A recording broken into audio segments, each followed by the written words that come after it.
Hello and welcome to More Tea Minister. My name is Ian. Today we are looking at a black tea from Taiwan, the vendor being Nanuoshan, and it's Qing Xin Da Mo Hong Cha. Qing Xin Da Mo being the varietal, and Hong Cha, of course, denoting that this is red tea, what in the West is more commonly referred to as a black tea, and the label does point out up here that it is black tea. Don't worry, we're going to be taking a look at the packaging up close in a moment, not least because I don't think we've looked at a tea from Nanuoshan before. Just to explain why we're looking at this particular black tea, this tea from Taiwan, it might look that we're now starting to lean a little heavily into Taiwanese red teas or black teas, as if that's a sort of end in itself. But the reality is we're looking at various varietals in the form of black tea, just to have a sense for how these different ways of processing teas change the character of the tea, or to look at it differently, how do certain innate characteristics of a particular varietal, a particular leaf, how can they be maintained, if at all, in different genres of tea, different types? Now, Qing Xin, this particular example, Qing Xin Da Mo, I'm actually just going to file this under the Qing Xin files, the point of which was exactly what I've said, but referring to one varietal over a very, very broad area. The reason being is that Qing Xin is to be found all over Taiwan and further afield in different kinds of oolongs and other kinds of tea as well, it has to be said, although less representatively so. The idea being, if Qing Xin itself, the particular characteristics of it can be identified and, in a sense, set to one side, what do we get in terms of the characteristics of a particular tea due to its terroir, the climatic conditions that it's grown in, seasonality, and so forth? So, in one sense, we're looking at this particular black tea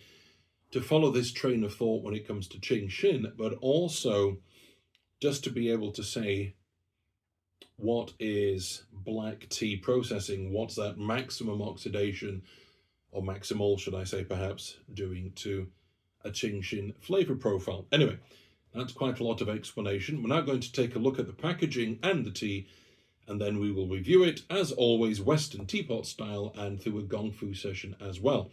So let's move on to taking a closer look at the tea and the packaging. See you in a moment. Here we are looking at a packet, 50-gram packet of black tea from Nanuoshan, and it's the Qing Xin Da Mo Hong Cha. In other words, the Qing Xin Da Mo black tea, or red tea to be precise.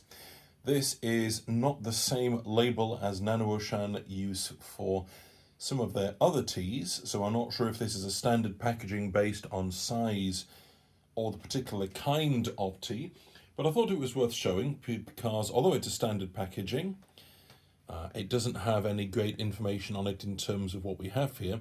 At the very least, it's got a kind of very striking design. If we turn it over, then we have an envelope with a set of suggested brewing parameters, but always pointed out that it's up to the brewer of the tea to decide what parameters they want to use.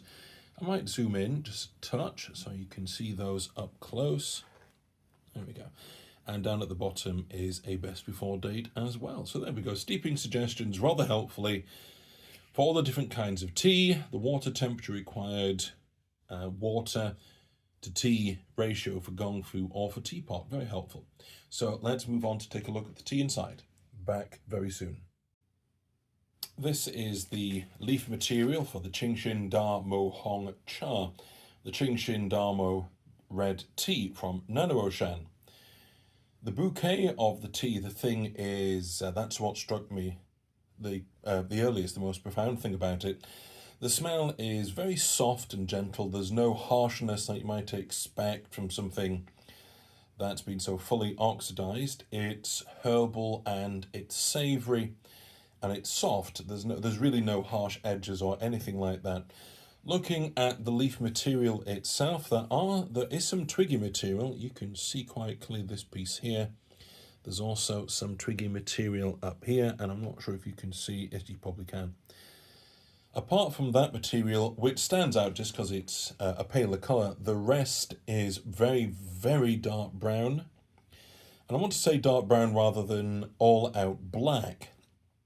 For once, the lighting from my camera setup, I think, has actually illuminated it so well it may not look as dark as it actually is, ironically. But the material is pretty much a very, very dark brown shading into black. The pieces are not tremendously uniform in size. Some are much wider. You can probably see these pieces here, which are quite wide, maybe 3 or 4 millimeters wide and maybe centimetre and a half long. Some of the material is much thinner. However, it looks obviously very, very well oxidized and very well dried, and I can't wait to see how it tastes. So let's move on to that part of our video. Here we are in the next part of our video for our Western/teapot review of the Qing Xin Da Mo Hong Cha, or red tea from Nanuo-shan. The brewing parameters for this tea were relatively standard, 90 degrees centigrade, 4 minutes, or slightly longer. You might think 250 mils of water to 3 grams of tea. I had to think about that. You wouldn't think I only brewed it 2 ticks ago. And I'm very curious to know how this is going to manifest itself, because the Qing Xin as such, the whole point is that it's a workhorse kind of varietal. It's not going to have the standout elements of, let's say, red jade, which I always find is a kind of almost Turkish delight quality. But supposedly it's more of a wintergreen quality that comes through on the cup. So what does a Qing Xin varietal produce in the way of a black tea? So let's take a look at the colour.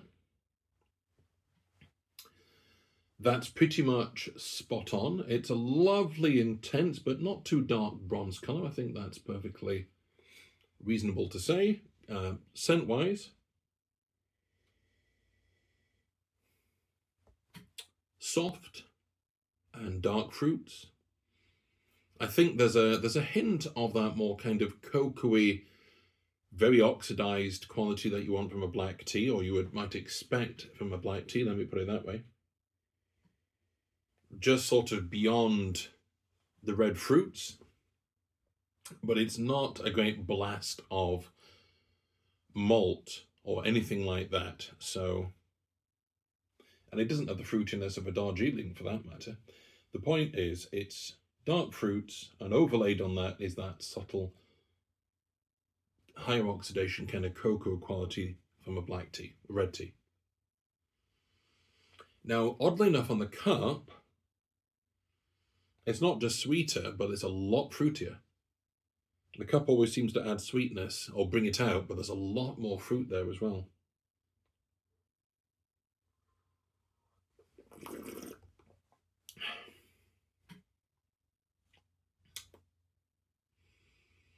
Flavours lingering, that's always a good sign. It's got a nice mouthfeel, it's not thin or unsatisfying. All of the different aspects seem to come through at once. The sweetness, the dark fruit, the cocoa-y quality all seem to hit at once. So I'm going to take another sip, see if we can try to work out what comes through first, whether one is more prominent than the other.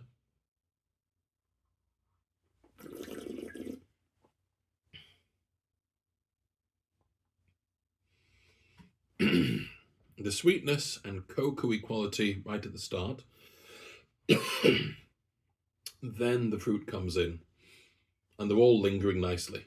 So it's, to my palate anyway, sweetness and the cocoa, and then the fruit, all very soft, all working together very harmoniously.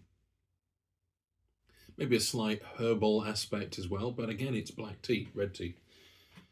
It's not, without having any harshness or anything, yes, I would say that kind of cocoa quality is there more than in some, but it all fits together very nicely. But there's nothing there that is offensive, and it's very satisfying. It's got a nice mouthfeel, and it's got a certain richness without being cloying or feeling, right, what am I going to do for the next half hour while that settles down?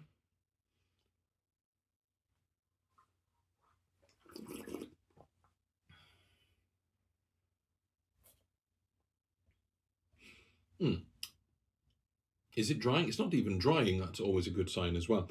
So we're going to move on to a Gongfu session to review this tea. I would be very curious to know whether that kind of snapshot element you get with the Gongfu, whether it will bring out some of those different flavor profile elements at different stages. But let's find out together. On to our Gongfu session.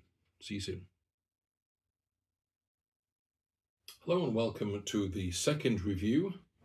In this video, we are going to be looking at our red tea for today, the Qing Xin Da Mo, beg your pardon, Hongcha or red tea, and we're going to be reviewing it this time in a Gongfu session.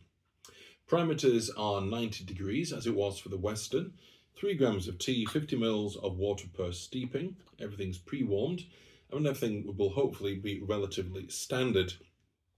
The thing we noticed for the Western or teapot style is that this tea really balances quite nicely the red oolong, the red fruit, plus the kind of cocoa-y quality. Those balance out very nicely.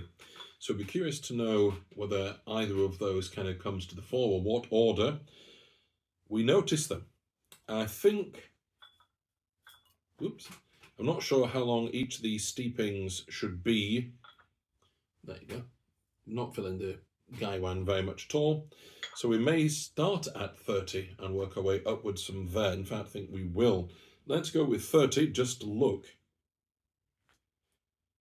That's the leaves not all covered, so that's going to get a shugel just to cover the leaves. I'm sure the steam does that to an extent, but just to make sure that they're already soaking in the water. And of course, therefore, re-steeping or rehydrating and releasing their flavour molecules. So we're coming up to 30. I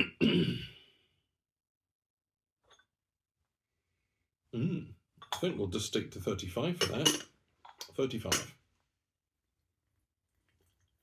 Just because some of the cocoa quality was already there.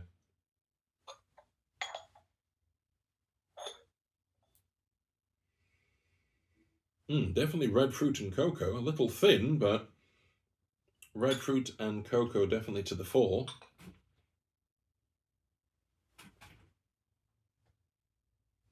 Bronze, I would say, bronze. Yeah, I think we've got a bronze colour, quite an intense one. It is a red tea, so that's not a great surprise. Very savoury red fruit and cocoa.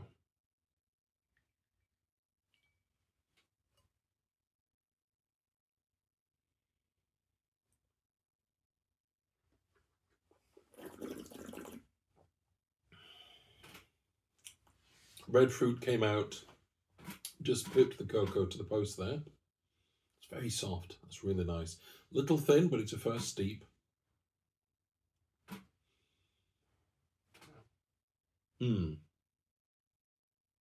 Yes, and the red fruit and the cocoa, it's almost a dark chocolate quality now. That's really good. Just really well balanced. Right, let's see. We might do the same again now that everything's had a chance to steep a little. Once again, we're going to start looking at 30. Might be a bit too much water, but we'll play it safe. Don't need to sugar it. The leaves are looking covered. Oh, I really enjoyed this tea. I didn't know what to make of it, given it's so often used for green oolongs. Or oolongs full stop. And I do have some white tea made with this, or Qing Xin. Let's just go to 40. There we go. But I think this is the first red tea I've had with a Qing Xin variant. I have a couple of others to look at, one of which from memory is from Chilai, or an area on Chilai, and I have a small, well, I have a mini series to do with teas from Chilai. Oh, yeah. Lots of red fruit there. Loads of red fruit. Yeah, the leaves are looking nicely re-steeped, if you can see. Yeah, there you go. That's an interesting sort of slightly sharp herbal quality to the leaf. The wet leaf, that is. That is bronze again, maybe with maybe a little less intense. Oh, almost really, there's a lot of sweetness coming out now.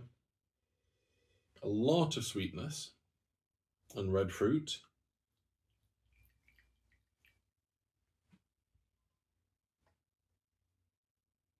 Dark fruit, should I say. Loads of sweetness on the cup, almost syrup.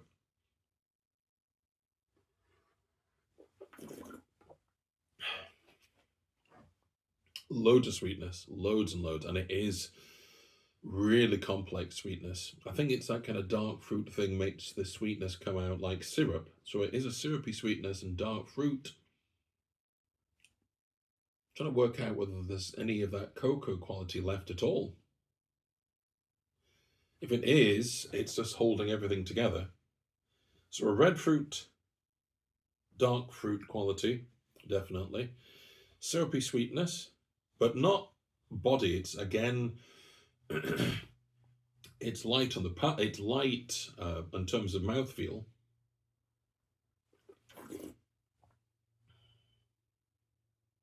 Yeah, the kind of cocoa is just there holding everything together, both the fruit and the syrup. That's really good. Okay, third steeping. Definitely nicely plumped. I don't know if you can see, but the stalks have hydrated. Oh, now it's cooled down. The leaf has come back to a more syrupy, sweet, dark fruit quality. What am I doing? Lid, that'll be the thing. Let's look at 30 maybe. Maybe a bit less water, see if that does it. Let's see. That's definitely 50. Because as I was saying, I worried I'd put a touch more water in. But that was a very good showing if it was. That was really good. So how intense is that going to be with the right amount of water? Let's try it from 30. Granted, it's a third steep, but it's still got that syrup on the palate. Okay, a little thin, more herbal. Yeah, I think we'll take that at, what's that, coming up to 45, just a round number, 45. Not a round number, but 45 rather than 42 or 43. Why? I don't know, because I can.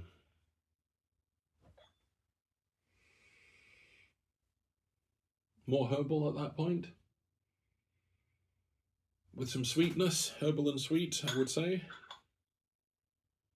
Yeah. Still there on the wet leaf. It doesn't have the bitterness of the last steep.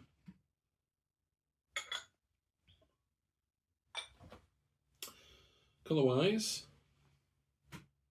back to being a good bronze colour. Look at that. Yeah.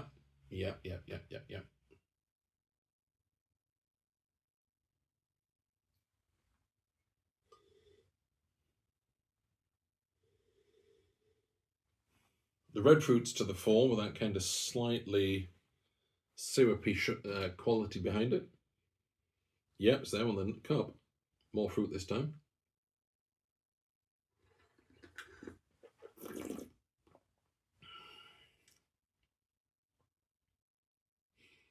Syrup and fruit. Not getting cocoa.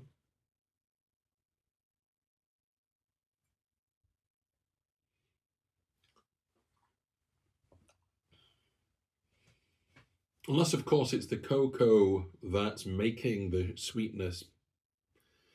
How do you describe a syrup? It's not really the intensity, but it's not a straight up sugary sweetness, is it? It's something darker. That's what's lingering on the palate. More sweet than fruit, but it's still both there. I can't tell the cocoa. So it's moved in that third steeping to a really intense sweetness with fruit backing it up. That's what's lingering on the palate. That's really interesting. So what are we going to say about this? Well, it doesn't have any knees or elbows. It doesn't have some standout flavour aspect to it, but it's incredibly satisfying still there. And if you want, especially Gongfu, if you want dark fruit and you want something really complex and sweet with a bit of cocoa thrown in, certainly in the first two steeps, well, there you go. I do like this tendency to... That's a couple of red teas now where it's been... Imagine a red oolong and then the red tea quality sprinkled on top. That's what we've got here. So, really interesting, really good showing. I'm looking forward to drinking that again. That's always a good sign. Really lingering on the palate. Another fantastic sign. The brewing parameters, it's nothing complicated, nothing difficult about that. Just make sure there isn't too much water in the gaiwan. Other than that, it's behaved itself and it hasn't needed any special handling. It's not like a white tea where you need to be very careful. It's a workhorse. It's a good quality workhorse, but it's a workhorse. It's not going to set the world ablaze with its radical complexity or some unusual flavour combination, but it's satisfying, it's enjoyable. My mouth is full of it, and I don't have any great desire to, I must drink something else now. I'm not being troubled by caffeine, and that's not the first review I've done today. So, yeah, that's a really, really good showing. It's back of the store cupboard kind of thing. It's really enjoyable. The dark fruits are still there. Red fruits are still there. So, no, it's not just a back of the store cupboard. That's not fair. But it's an everyday. Let's put it that. It's an everyday workhorse, and it's fantastic. I can heartily recommend it. I know I say that all the time, but I've been fortunate to find teas that I've enjoyed, or I've been able to find something I enjoy. This isn't one of them. There isn't anything that I don't like. I like the cocoa, I like the red fruits, I like the way they work together, and I like that complex sweetness. If you can get it from Nano Ocean, as a matter of courtesy, I suggest, can't do any more, that you do. But it's a hearty recommendation on every front, and I wish you happy steeping, and God bless.